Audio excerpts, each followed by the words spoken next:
Over the weekend, thousands of people chanted "Black Lives Matter" across the UK, at protests in London, Manchester and Cardiff. They were marching in support of protesters in America angered by the death of George Floyd on 25 May. He died nearly 4,000 miles away from the UK in Minnesota, but his death was felt here in our black community too. That's why people like Shane defied UK government coronavirus guidance and went out to protest on the weekend. We didn't expect that many people to turn up at the protests. It was mad, the 20-year-old tells Radio 1 Newsbeat. The general vibe was electric because you could literally see that everybody was hurt.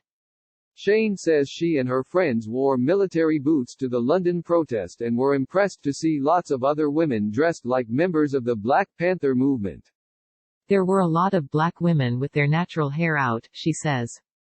We wanted to show we're proud of who we are and that we shouldn't have to hide our blackness to stay alive.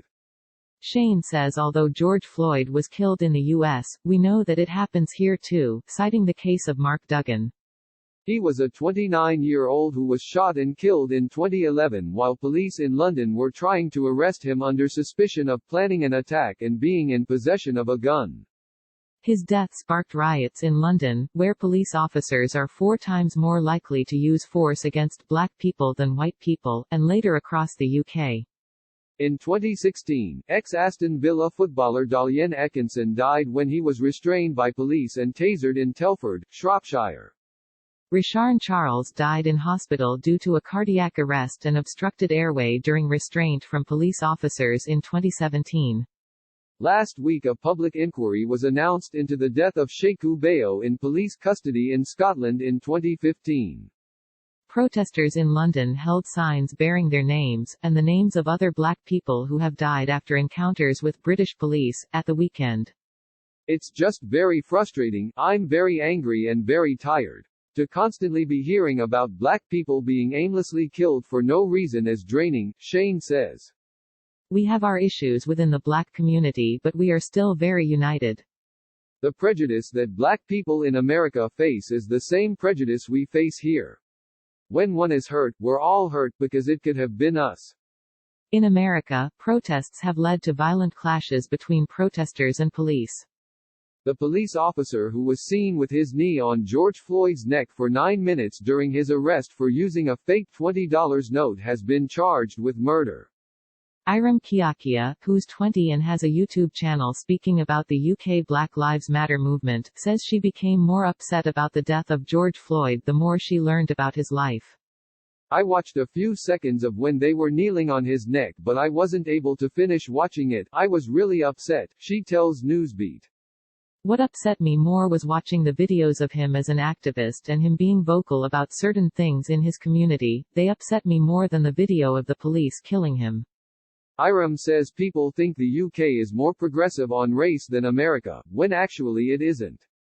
The UK Home Office was accused of racism following the Windrush scandal, when black people who came to Britain as children were wrongly told they were here illegally and deported or threatened with deportation.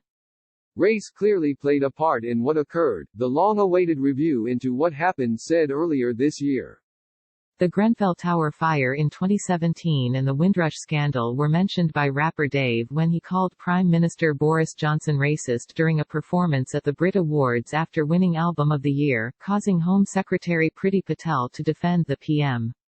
Iram says racism in the UK is institutionalized and also evident in schools, where black Caribbean pupils are more likely to be excluded than white British pupils, and the workplace.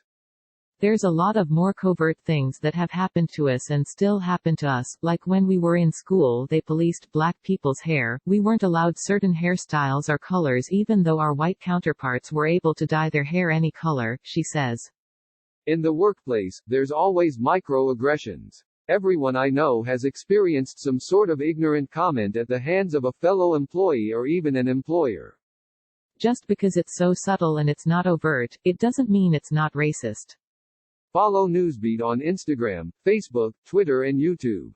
Listen to Newsbeat live at 12:45 and 17:45 weekdays, or listen back here.